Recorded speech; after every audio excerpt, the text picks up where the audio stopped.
Hello friends, मैं नीरज शुक्ला आपका हार्दिक स्वागत करता हूं अपने platform business group of commerce पे। जैसा कि हम लोग लिबरलाइजेशन, प्राइवेटाइजेशन एंड ग्लोबलाइजेशन का पार्ट देख रहे थे, उसी में हम लोग आज आगे बात करेंगे। ठीक है,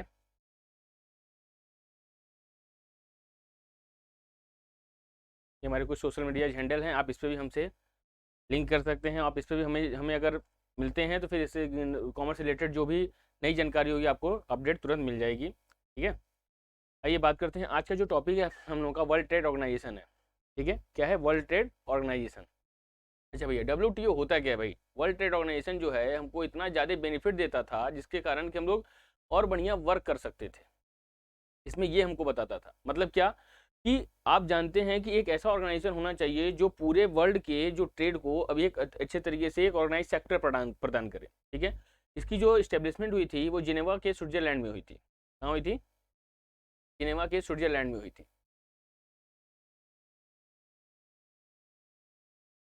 इसका जो इस्टेब्लिशमेंट है कहाँ हुआ था? जिनेवा,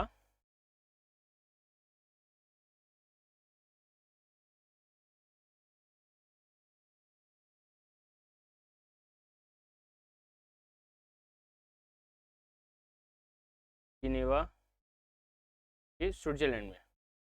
ठीक है, अब यहाँ पे क्या हुआ इसके मगर इसका तो नाम अभी बाद में बदल सक्सेसर बॉडी के रूप में हुआ ना, मगर सबसे पहले इसका नाम था GATT, general agreement on trade and tariff के नाम से। क्या था? General general agreement on trade and tariff. ठीक है, जो कि 1948 में स्टेब्लिश हुआ था। 1948 में स्टेब्लिश हुआ था। किसके कितने देश के लोगों के साथ? 23 कंट्रीज के साथ इसका क्या हुआ था? स्टेब्लिश हुआ था। कौन? गैट। ठीक है, मगर अब क्या हुआ कि इसमें कुछ प्रॉब्लम हुई, मगर अब इसको और बढ़िया अगर डेवलप करने के लिए क्या हुआ कि डब्ल्यूटीओ का स्टेब्लिशमेंट किया गया। कब? 1995 में। ठीक है, एज ए सक्सेसर ऑर्गेनाइजेशन के रूप में। क्लियर है?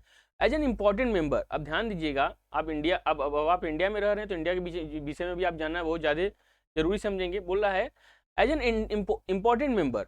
इंपॉर्टेंट मेंबर कौन है भैया? Of the WTO, India. ठीक है, India been the has been the forefront of framing for fair global rules. अब ये क्या होता था? निष्पक्ष रूप में, यानी कि एक बोला जा सकता है कि एकदम किसी भी तरीके से वैमनस्य की बात भावना, यानी कि मैं थोड़ा सा हिंदी वर्ड यूज कर ले रहा हूँ। इसका मतलब ये होता है कि बिना किसी भेदभाव के, ठीक है, बिना किसी बोला जा सकता है कि लोगों के बीच में बिना कोई ऐसी बातें किए बगैर इंडिया क्या करता है? ग्लोबल रूल्स बनाता है। ठीक है, रेगुलेशन बनाता है और एडवोकेटिंग करता है। ठीक है, मतलब उसकी वकालत करता है। किसका? The interest of the developing world. किसका? डेवलपिंग वर्ल्ड का, क्योंकि आप जानते हैं इंडिया क्या है? डेवलपिंग कंट्री है। ठीक है, तो डब्ल्यूटीओ क्या करता है? इन लोगों को थोड़ा सा और बढ़िया बेहतर तरीके से बातों को प्रोवाइड करता है। ठीक है, अब ध्यान दीजिएगा, इस समय डब्ल्यूटीओ के कितने मेंबर हैं? इस समय डब्ल्यूटीओ के आपके 164 मेंबर हैं। ठीक है, अब एक बात और बात आती है कि कुछ लोग ऐसा है मानते हैं क्या कि डब्ल्यूटीओ का इंडिया में कोई महत्व ज्यादा उतना योगदान नहीं हुआ। क्यों? क्योंकि इंडिया क्या है? एक डेवलपिंग कंट्री है। ठीक है, देखिए जरा, अकॉर्डिंग टू सम स्कॉलर्स, कुछ स्कॉलर्स जो हैं वो क्या कहते हैं? India should not be a member of WTO. Because क्यों? क्योंकि इनको इसको डब्ल्यूटीओ का मेंबर नहीं होना चाहिए। क्यों नहीं होना चाहिए भैया? ये भी थोड़ा इनकी बातें हैं, थोड़ा देखा जाए। Major volume of international trade occurs among the developed nation. ध्यान देना, जो मेजर वैल्यू होता है, मेजर वॉल्यूम मतलब क्या?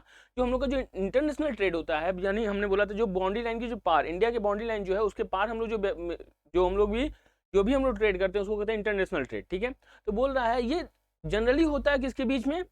डेवलप्ड नेशन के बीच में। ठीक है, अब प्रॉब्लम क्या हुआ कि अब हमारी जो इंडियन इकोनॉमी है, इंडियन जो टेरिटरी है, वो क्या है? डेवलपिंग स्टेज में। अभी हम लोग उतना डेवलप नहीं हुए। तो अब जानते हैं कि जब आप थोड़ा सा भी अगर अंडर डेवलप्ड होते हैं या डेवलपिंग होते हैं तो जो डेवलप्ड नेशन है वो आपको हमेशा दबाने की कोशिश करेंगे। ये आज से नहीं, बहुत पहले से ही ये चीजें चली आ रही हैं कि जो व्यक्ति जो बहुत ज्यादा अपने आप को पावरफुल समझता है वो दूसरे व्यक्ति को डोमिनेट करता ही करता है। सेम प्रोसेस यहाँ पे भी होता है। अलग जो डेवलप्ड कंट्री हैं, जो डेवलप्ड नेशंस हैं, वो क्या करते हैं? इंडिया को ज्यादा क्या करते हैं? अपने अपने तरीके से काम करने के लिए बोलते हैं। तो यही बोलना है क्या? Developing countries are being quoted as they are forced to open up their markets for developed countries. अब ये फोर्स करते हैं कि डेवलप कंट्री के लिए आप अपने मार्केट को ओपन करिए, and are not allowed access to market to developed countries. और हाँ, ये पहले अब हमको तो बोलते हैं कि आप अपने आप मार्केट को ओपन करिए, मगर वो खुद अपने आप को हमारे हमको क्या होता है कि अपने आप को एक्सेस करने से रोक देते हैं। ठीक है, मतलब क्या, अब स्वाभाविक सी बात है, जो व्यक्ति अपने आप को बहुत ज्यादा अगर पावरफुल महसूस करेगा, उसको सिर्फ हमको डोमिनेट कर सकता है, हम उसको कुछ नहीं कर सकते हैं।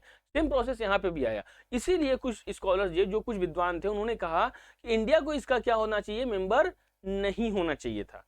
क्यों? क्योंकि अभी इंडिया क्या है, अभी डेवलपिंग स्टेज पे है, और डेवलपिंग स्टेज पे अगर ये काम करता है तो ज्यादा कोई बेनिफिट नहीं निकल पाएगा। ठीक है, हमने जैसा बताया कि इसके में आपका क्वेश्चन क्या क्या पूछता है, डब्ल्यूटीओ का एस्टेब्लिशमेंट कब हुआ था, तो 1995 में हुआ था। ठीक है, डब्ल्यूटीओ किसको रिप्लेस करके बना था, तो गैट को रिप्लेस करके बनाया था, जो कि 1948 में बना हुआ था। क्लियर है?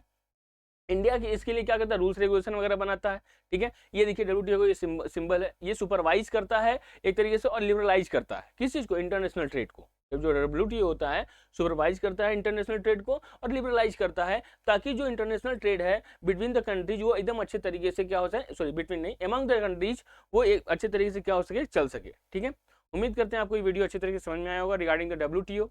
मिलते हैं नेक्स्ट वीडियो में, और फिर इससे रिलेटेड और भी आगे बात करेंगे कि डब्ल्यूटीओ में क्या क्या होना चाहिए, कैसे नहीं होना चाहिए, और भी अगर कुछ, अगर से अनदर कोई टॉपिक होगा तो उस पर भी हम लोग चर्चा करेंगे। अगर आप पिछली वीडियो नहीं देखें तो उसको भी जाकर के देख लीजिए। और अगर वीडियो पे अगर आप नए हैं तो अगर पसंद आई हो तो लाइक करिएगा, अपने दोस्तों के संग शेयर करिएगा, और अगर आप हमारे चैनल पे नए हैं तो सब्सक्राइब जरूर कर दीजिएगा चैनल को, ताकि न्यू नोटिफिकेशन आपको जल्द से जल्द रिसीव हो सके। ठीक है, मिलते हैं नेक्स्ट वीडियो में, तब तक के लिए धन्यवाद।